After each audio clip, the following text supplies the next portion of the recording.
السلام علیکم ورحمۃ اللہ وبرکاتہ نحمدہ ونصلی علی رسولہ الکریم اما بعد فاعوذ باللہ السمیع العلیم من الشیطان الرجیم رب اعوذ بک من همزات الشیاطین واعوذ بک رب ان یحضرون لقد کان لکم فی رسول اللہ اسوۃ حسنۃ لمن کان یرجو اللہ والیوم الآخر وذکر اللہ کثیرا۔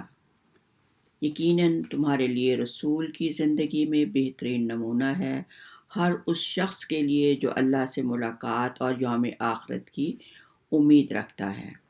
سیرت النبی صلی اللہ علیہ وسلم مدنی زندگی کا 5واں ہجری سال۔ قرآن اور سیرت، اس میں 2 صورتیں سورۃ الاحزاب اور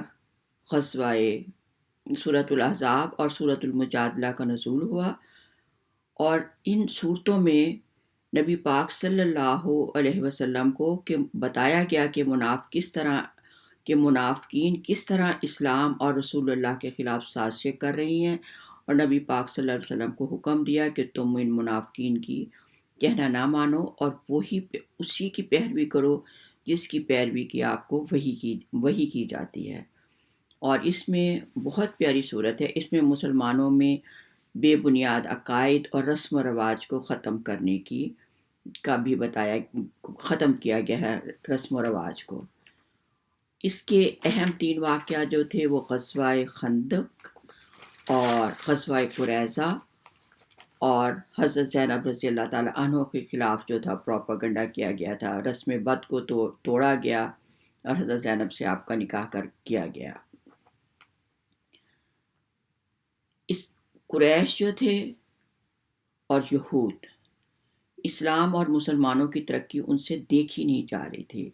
انہوں نے قریش، مکہ اور دیگر تمام یہودی قبائل کو مسلمانوں کے خلاف بھڑکایا اور مدینے پر حملہ کرنے کے لیے آمادہ کیا۔ اس طرح انہوں نے 10,000 کا لشکر جو تھا مدینے پر حملہ کرنے کے لیے نکلا۔ اطلاع ملنے پر رسول اللہ صلی اللہ علیہ وسلم نے صحابہ اکرام سے مشورہ کیا۔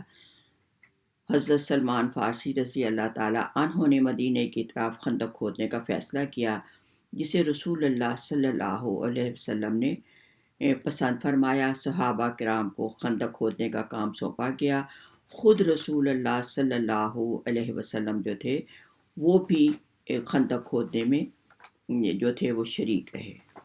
سخت شدید سردی کا موسم، بھوک اور پیاس کی شدت، محاصرے کو طول دے کر اللہ تعالیٰ نے ایک دفعہ تو مسلمانوں کو ہلا دیا گیا تاکہ معلوم ہو سکے کہ منافقین کون ہے اور سچے مسلمان کون ہے۔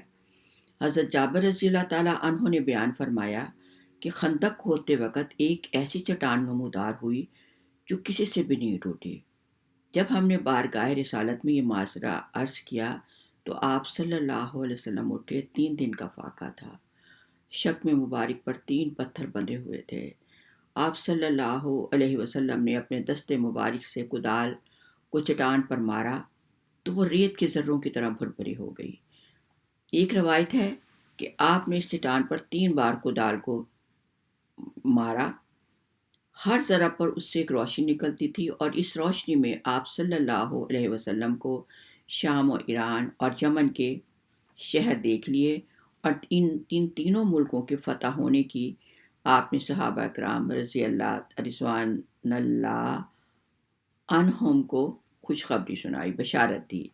نسائی کی روایت میں ہے کہ آپ صلی اللہ علیہ وسلم نے کیسر و کسرا کی فتوحات کا اعلان کیا۔ حضرت جابر رضی اللہ تعالیٰ عنہ کہتے ہیں کہ فاقوں سے شک میں اقدس پر پتھر دیکھ کر میرا دل بھر آیا۔ چنانچہ میں حضور صلی اللہ علیہ وسلم سے اجازت لے کر اپنے گھر گیا اور بیوی سے کہا کہ میں نے رسول اللہ کو اس قدر شدید بھوک کی حالت میں دیکھا ہے کہ مجھ میں صبر کی تاب نہیں رہی، کیا گھر میں کچھ کھانے کو ہے؟ بیوی نے کہا گھر میں 1 سا جو کے سوا کچھ بھی نہیں۔ میں نے کہا تم اس جو سے جو کو پیس کر آٹا گوندھ لو۔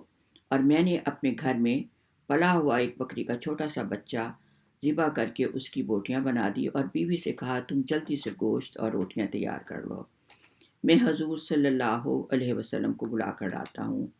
بیوی نے چلتے وقت کہا دیکھنا صرف رسول صلی اللہ علیہ وسلم اور چند اصحاب کو بلا کے لانا، کھانا کم ہی ہے، مجھے شرمندگی کا سامنا نہ کرنا پڑے۔ حضرت جابر رضی اللہ تعالیٰ عنہ نے خندق میں آ کر چپکے سے عرض کی یا رسول اللہ، میں نے 1 سا آٹے کی روٹیاں اور 1 بکری کے گوشت کا بچہ گھر تیار کروایا ہے، آج چنانچہ آپ چند اصحاب کے ساتھ چل کر کھانا تناول فرما لیں۔ یہ سن کر حضور صلی اللہ علیہ وسلم نے ارشاد فرمایا اے خندق والو، جابر نے دعوت عام دی ہے، سب لوگ ان کے گھر جا کر کھانا کھا لیں۔ حضرت جابر کہتے ہیں میں سٹپٹایا، فوراً گھر کی طرف بھاگنے لگا۔ آپ نے مجھے کہا رک جاؤ، اور پھر فرمایا جب تک میں نہ آ جاؤں روٹیاں مت پکوانا اور ہنڈیا کا ڈھکن مت کھولنا۔ چنانچہ جب حضور صلی اللہ علیہ وسلم تشریف لائے تو آپ نے گندھے ہوئے آٹے میں اپنا لاب دہن ملا دیا۔ اس کے بعد آپ نے ہنڈیا کا ڈھکن کھولا اور اس میں بھی لاب دہن ملا کر ڈھکن جو تھا وہ بند کر دیا۔ پھر آپ صلی اللہ علیہ وسلم نے کھانا جو تھا وہ کھلانا شروع کیا اور اس کے بعد حضرت جابر رضی اللہ تعالیٰ عنہ کہتے ہیں کہ 1000 آدمیوں نے کھانا پیٹ بھر کر کھایا۔ اس کے بعد صلی اللہ علیہ وسلم نے کہا جابر اب تم کھانا کھا لو۔ اللہ کی قسم ہنڈیا میں اتنا ہی گوشت تھا جتنا میں نے اس میں بوٹیاں ڈالی تھیں، اور اتنا ہی آٹا تھا جتنا آٹا میں نے گوندا تھا، جتنا آٹا گوندا ہم نے پہلے دن گوندا تھا، پہلے وقت گوندا تھا۔ یعنی یہ تھی رسول پاک صلی اللہ علیہ وسلم کے لعاب دہن کی برکت جو اللہ تعالیٰ نے اپنے نبی کو عطا کی تھی۔ جنگ خندق میں مسلمانوں کی تعداد تقریباً 3000 تھی۔ کفار کا لشکر جب مدینے میں پہنچا تو خندق کی وجہ سے حملہ نہ کر سکے، البتہ صرف تیر اندازی ہوتی رہی، 1 مہینے تک مسلسل چلتی رہی۔ سردی کی شدت، بھوک، پیاس، محاصرہ جو تھا وہ ایک لمبا یعنی ایک طول کھینچ گیا۔ تو رسول پاک صلی اللہ علیہ وسلم نے اللہ تعالیٰ سے دعا کی اور اللہ تعالیٰ نے زبردست آندھی بھیجی اور فرشتوں سے اپنے نبی کی مدد کی، اور ان کے لشکروں میں پھوٹ پڑ گئی اور وہ واپس چلے گئے۔ غزوہ خندق کے بعد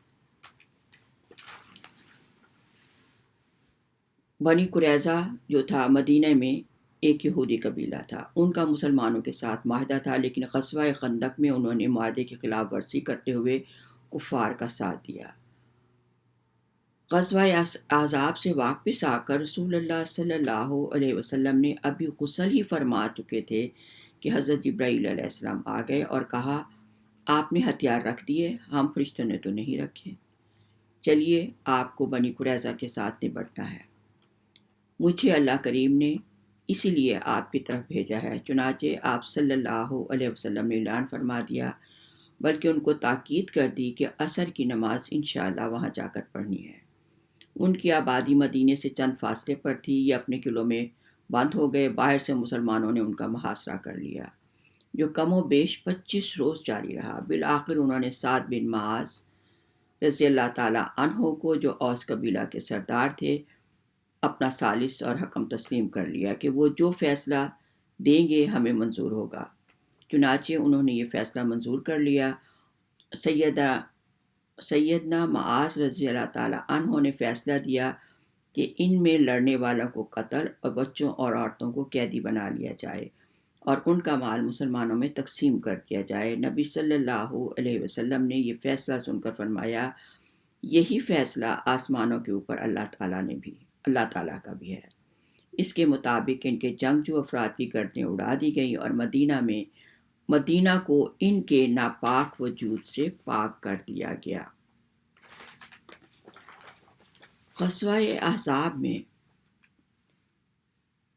مشرک جو تھے وہ چاروں طرف سے جمع ہو کر آئے تھے تاکہ مسلمانوں کا نشان مٹا دیں۔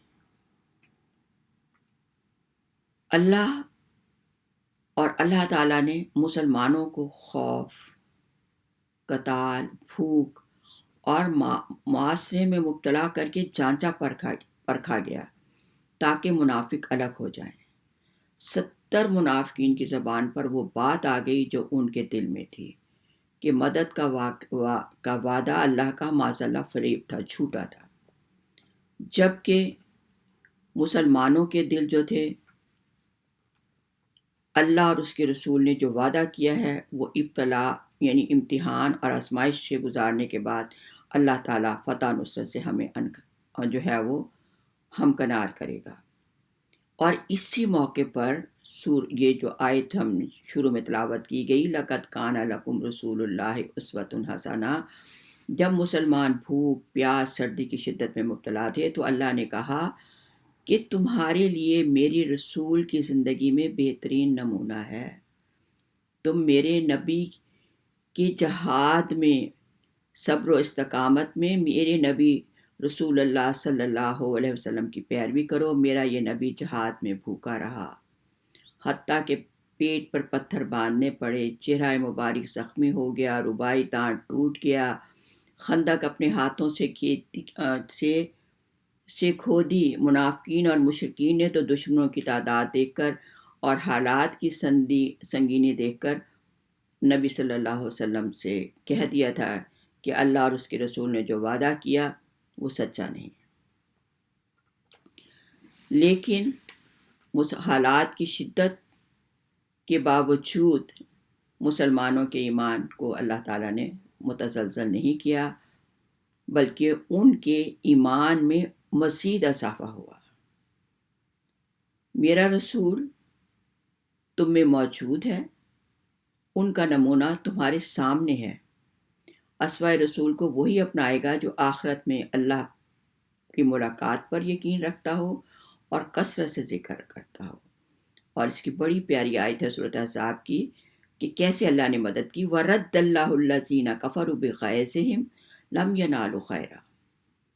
غزوہ خندق میں اللہ نے کافروں کو ان کے غیظ و غضب میں واپس لوٹا دیا اور وہ کوئی خیر نہ پا سکے۔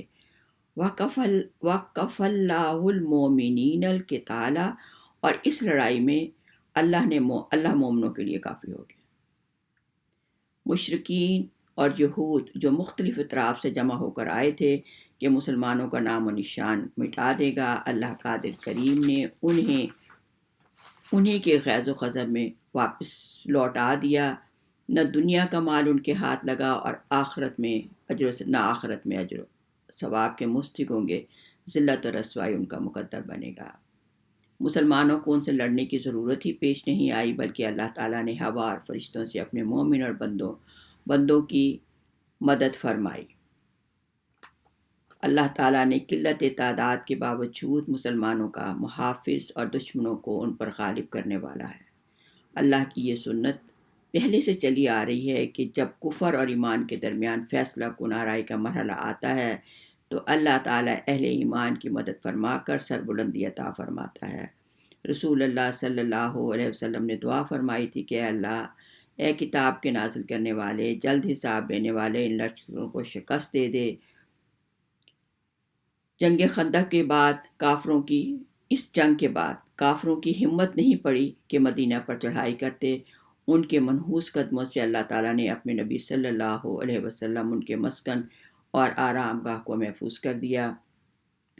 اسی وقت رسول اللہ صلی اللہ علیہ وسلم نے پیش گوئی کی تھی کہ اس سال کے بعد قریش تم سے جنگ نہیں کریں گے بلکہ تم ان سے جنگ کرو گے۔ اللہ نے اپنا وعدہ سچ کر دکھایا، اپنے بندوں کی مدد کی اور تمام لشکروں کو اس نے اکیلے ہی شکست دے دی۔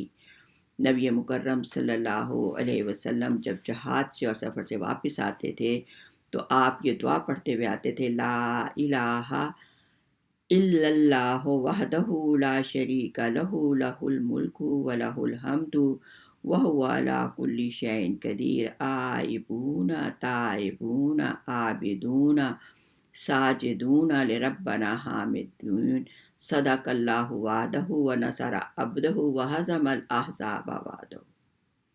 اور جب آپ بلندی پر چڑھتے تو 3 مرتبہ اللہ اکبر کہتے تھے۔ اللہ تعالی ہم سب کو اللہ کی محبت، اس کے رسول کی محبت، سنت و حدیث پر عمل کرنے، قرآن پاک پڑھنے اور سمجھنے کی توفیق عطا فرمائے۔ سبحان ربک رب العزت عما یصفون وسلام علی المرسلین والحمد للہ رب العالمین۔